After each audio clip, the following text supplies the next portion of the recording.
man. All right, I've told this story a few times, but I guess we'll do it again. So we've talked a lot about kind of how I ended up. I know we were talking about it last night. I was talking to Josh about it, like how I ended up with Beachbody. But usually when I tell this story, I backtrack quite a bit, and it seems like every time I tell this story, I backtrack a little bit further. But it's important because there is a little bit of a, there's a lesson in all of it, I guess. Because, so I'm going to backtrack to when I was 5. Wow. Don't worry, we'll jump ahead really quick. But there is an important story in there. When I was 5, I was at my mom's apartment with my older brother and sister. We were playing, and I kept telling my mom my hip hurt. I was like, my hip hurts, my hip hurts. She's like, fine, fine, fine. So when I went to bed, we all go to bed, still in pain. I woke up in the middle of the night, went to walk to my mom's room, fell in the living room from the pain. My mom came out, picked me up, brought me in her bed.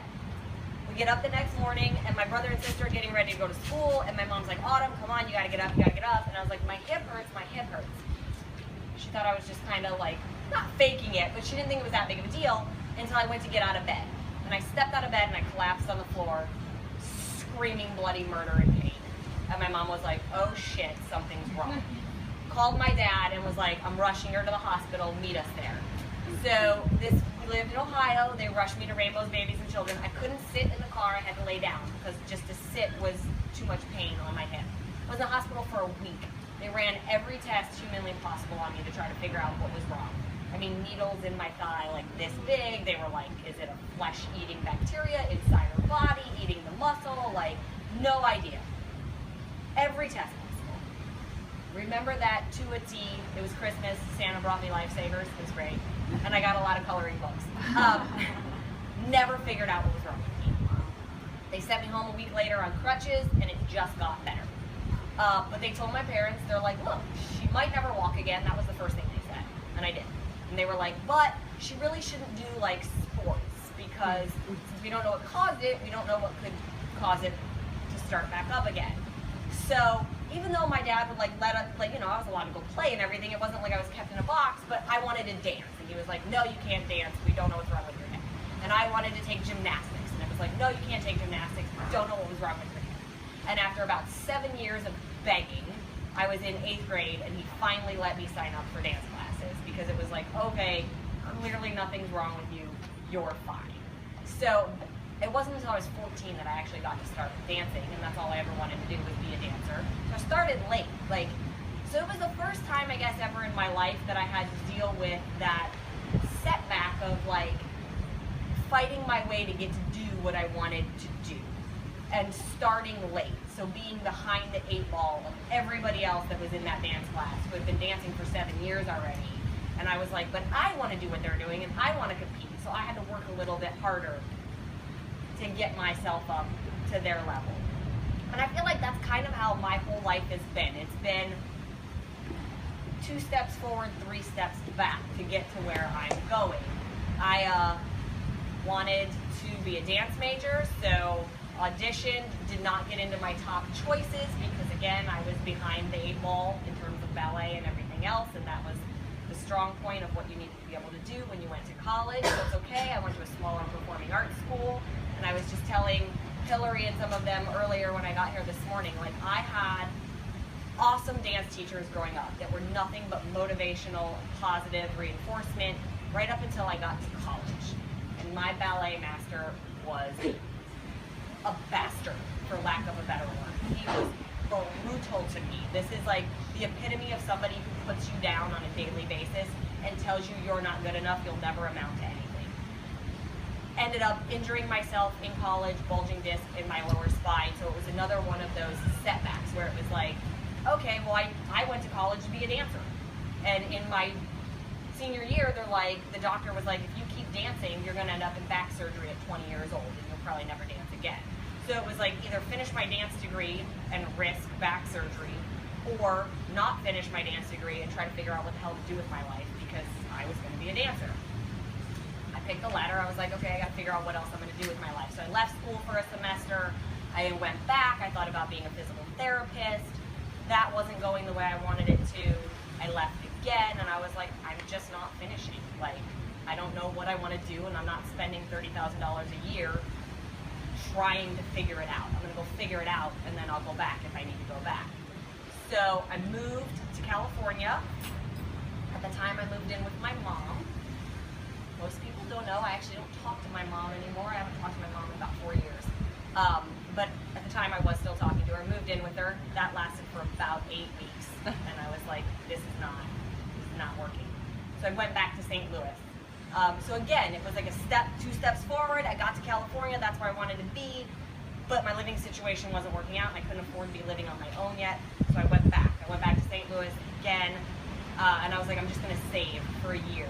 And I worked 7 days a week, double shifts, waiting tables, and saved every penny I could save to move back. And moved back a year later. So I'm kind of the person, like when I put my mind to something, like if I decide that that's what's going to happen, that's just what's going to happen. There's no other option. And like, I just won't stop until it happens. That's a mindset I think my dad taught me, because I was raised by my dad, that you just go for it as hard as you can until you make it work. So I went back. I was pursuing acting. I was dancing a little bit at the time because I could still dance. I just couldn't dance like 10 hours a day anymore. And I was waiting tables, and I was getting burnt out on waiting tables because I had been doing it for like 10 years. I put myself through college. I paid for my college waiting tables. And I was like, I got to do something else. I'm not meant to sit at a desk. What else am I going to do? So that's kind of how I found fitness, because I was like, I'm not going to teach dance, even though I had taught dance in the past. I didn't want dance, I wanted that to be for me. Like I said, that ballet teacher in college crushed my self-confidence. Rushed it. I stopped dancing for 3 years. I wouldn't step foot in a dance class. I was like, terrible. I suck at it. I should have never done it. Not happening. And I remember I was in my like little studio apartment one day. I had a calendar. It had Britney Spears on it. I love her. And I was like, damn it, I really miss dance. Like, I want to go back to class. And I got online, and we have a school called the Edge Performing Arts Center in California. It's like the best of the best. And I was like, I'm going to go to the Edge. Like, that had always been my dream, to go take class there. And I had been in LA for a year, and I still hadn't gone. I get online, and I literally went back to beginner jazz, like Jazz 1 class. Like, this is a class I would have taken when I was like 15 years old. And I was like, yeah, that's where I belong, Jazz 1. Went to that jazz class, and lo and behold, I found another amazing teacher who like motivated and inspired and was not like the negative person that I had spent the last 4 years with. And he was fantastic. I met a very good friend in that class. She became like one of my best friends out in LA. And I was in his class for like the next 2 years. So it was like, I kind of got my confidence back. Like, but I had to start at the beginning. We were talking about this, about sometimes you got to go down to go up. And that was for me, like I had to put myself back in a beginner class to feel like I could rise back up to where I was. And so I was dancing, I was waiting tables. I met the man who I ended up marrying. He was a lot older than me, he's 12 years older than me. And he was like, you need a real job. Like, you have to have a career for us to get married. You can't be doing this whole acting thing.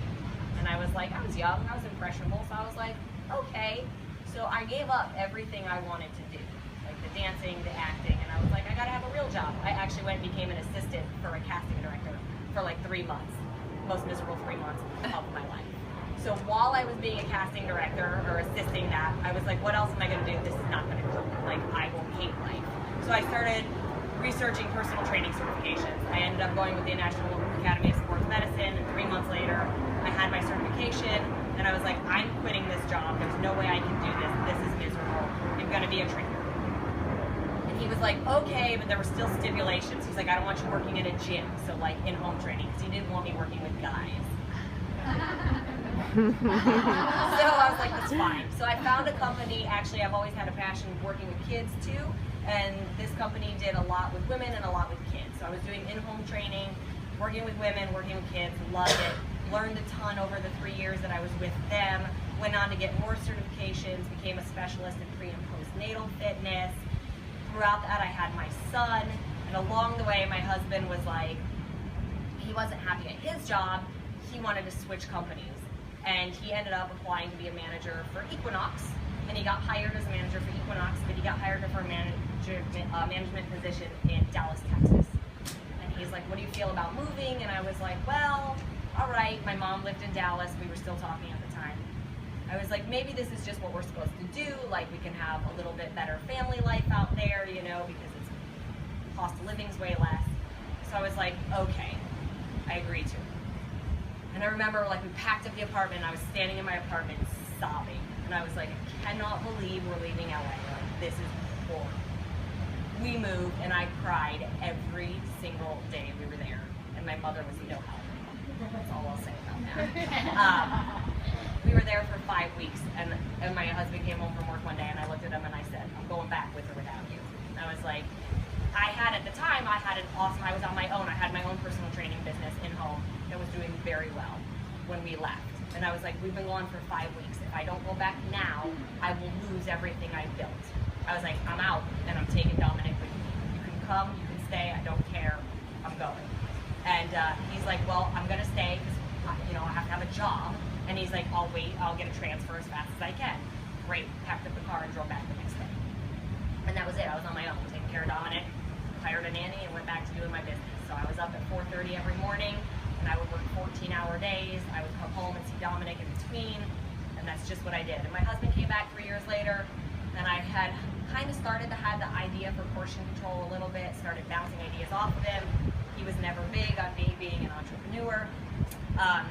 In the midst of all that, I started writing for Brooke Burke and her website. I started doing like videos with her for her website. I ended up going to work at Equinox, so I took on some more celebrity clients there. Life was getting good. In the midst of all of that, things were not going really well between he and I. We're like, we're not meant to be together.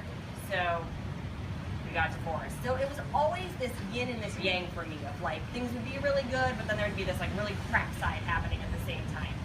In the midst of all of that, I started developing Change My Plate, which is now, what you guys know, is 21 Day Fix. It took 2 years to develop. Obviously, I didn't have Carl Declan money backing me at the time. So it was a little slower process. And I was doing, like I said, still working 14-hour days, still taking care of my son. A lot of opportunities were coming up, and then a lot of doors were getting slammed in my face. I was up to replace Jillian Michaels on Biggest Loser. 4 months of auditioning. Wow. Came down to me and Anna Kournikova. And at the time I didn't know it was Anna Kournikova. The casting director called me one day and she's like, I am pushing so hard for you. They're gonna make the announcement next week. And all I'm gonna tell you is if they don't pick you, you'll understand why when they make the announcement. I was like, what does that mean? Yeah. And then they announced it and it was Anna Kournikova and I was like, are you kidding me? This is a tennis player. She knows nothing about fitness, and she's not even good at tennis. Like, she was terrible on the show, and everybody hated her. And I was so angry about it. Like, I was so angry about it. And in the midst of all of that, I lost the person that had been my best friend for 10 years because I finally launched Change My Plate. I launched it on the Hallmark Channel on a show called Home and Family. 2 months later, Beachbody called. And the long and short was that obviously they loved it and we signed a contract. And no sooner did we sign the contract, the person that had been my best friend for 10 years, who's in the fitness world, but in the dance side of the fitness world, was, I guess you could say, bit by the jealous bug that my career now took off higher than hers. And just turned into a different person. So the one person that had been my support system, that stood by my side at my wedding, and literally held one of my legs as I pushed my son out, bailed and was like, oh, you're doing better than me, and just was gone. And I was like, okay, so that just happened. Like, I'm divorced, I'm taking care of my kid on my own, I'm working 14-hour days. I signed the contract, but I had no idea what the contract would actually lead to. Actually, yeah, okay, I'm in the right order. Sorry, I'm making sure in my head I'm doing this in the right timeline. So, we signed the contract, we start working on 21 Day Fix. And they tell me, now I still am working at Equinox and I still have all my private clients. And they're like, we're gonna start the test group. It's gonna be 9 weeks. I'm like, okay, and they're like, you have to be here to teach all of the classes. So it was 1 in the morning and 1 in the afternoon and then 1 on Saturday. So Monday through Saturday, I was driving back and forth to Santa Monica, so it's a 30-minute drive. So I would drive there, I would teach a class, I would see all my private clients, I would train my clients at Equinox, I would drive back to Santa Monica, I would teach the night class, I would drive back, I would pick my son up from school, I'd put him in daycare at Equinox, I'd have my last 2 clients, and we'd get home at like 8 o'clock at night, and I'd get up and I'd do it all over again. But my ex-husband lived a mile down the road, so we took turns. So we both saw him every day. It was like he took him to school, I picked him up from school, we had a good thing going. And at the end of 9 weeks, they're like, we're gonna do another round. And I was like, oh, okay. So I gotta call all my private clients and I'm like, sorry guys, it's gonna be 3 more weeks till I'm back. At the end of 12 weeks, they're like, we're gonna do another round. Call them all and I'm like, I'm sorry you guys, blah, blah, like if you need another trainer, let me know. To the point where I finally had to get rid of all my private clients. Which is a hit money-wise because, you know, the contracts were signed, but that was no guarantee that the program was gonna do anything fantastic. We had no idea. So that was nerve-wracking, but I was like, all right, that's what we have to do. And that test group went for 33 weeks. Wow. Wow. So what was supposed to be 9 weeks turned into 33. And it was fantastic. So we get through the end of the test group, and we get through developing the product, we go into casting, and we cast the background, we go into rehearsals for the 21-day fix. And the week of rehearsals, so we started rehearsing on a Monday, we were done rehearsing on a Friday. Saturday I was competing. So that was my 3rd competition that I was ever doing. Yeah, I like to put a lot on my plate. Because why not just do one thing at a time? I'm like, I'm going to do it all at one time and see if I can handle it. We started rehearsals, and 2 days in, I get a call from my ex-husband, like, right as we're breaking for lunch. And he tells me, I just lost my job. And I was like, okay, what? And we're talking about it for a few minutes. And now his family lives in San Diego, 2 hours away from where we are in LA. And I just had this like gut feeling. I was like, oh, he's leaving. And I said, are you moving back to San Diego? And he said, yes. And I said, when do you leave? And he goes, next Monday. And I was, you're leaving in 8 days? Yes. I want to take Dominic with me. I was like, you could stop right there. You're not taking my child anywhere. So if you choose to leave LA, you're going by yourself. And he's like, well, what are you going to do? And I said, I'll figure it out. And he was like, okay, well, and I was like, we'll work out the details later. I'm in the middle of rehearsal. I can't deal with this right now. We get off the phone and I go find Stephanie Saunders, who's like, helps me develop all the products. And she's like, what's wrong? And I was like, room. Like we go in a room and I just break down. I'm carb depleted, I'm exhausted, I'm in the midst of I'm eating tilapia, and I was like, oh, my life is falling apart. And she's like, honey, your life is not falling apart, like it's just getting started. The good news is you can afford to do this without me. Like, it's okay. You and Dominic will be just fine. And I was like, all right, pull myself together, go back out to rehearsals. Nobody has a clue what's going on except her. And rehearsals are killing me because the director I had worked with before. I was actually a background talent for her when I was pregnant with my son on Yoga Booty Ballet, Baby on the Way, another Beachbody program that nobody knew I was in. It's funny, they were all like, just figured this out a few months ago that I was in. And so we're in rehearsals and she's like literally treating me like the background talent, like I don't know what I'm doing. And I was getting like so frustrated and so irritated with it. And again, I'm carb depleted and dehydrated and I'm exhausted and I'm like, my head is spinning from the phone call I just had. And I'm just like, I just gotta get through it, I just gotta get through it. So I get through it, we get to the end of the week, everything's great. I go compete the next day. Actually, here's the funny thing. I go to registration Friday night.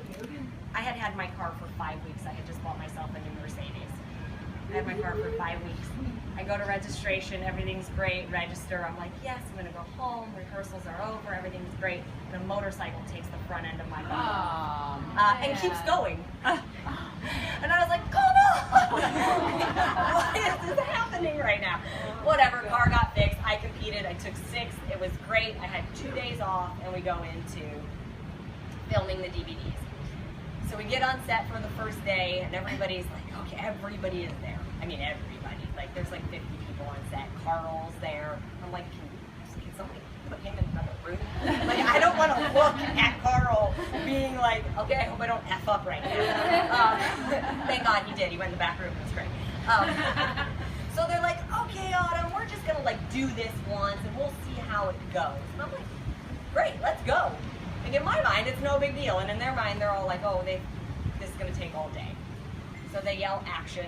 We go through the whole 30 minutes and they yell cut. And I look up and everybody's just kind of standing there quietly, like with this blank stare on their face. And I'm like, oh shit. Like, I sucked that bad. Like, this is a problem. And the director comes out of the back room. She calls me Boo now. So she walks out and she's like, Boo. And I'm like, what? Is it that bad? And she's like, never in all of my years nailed it in one take.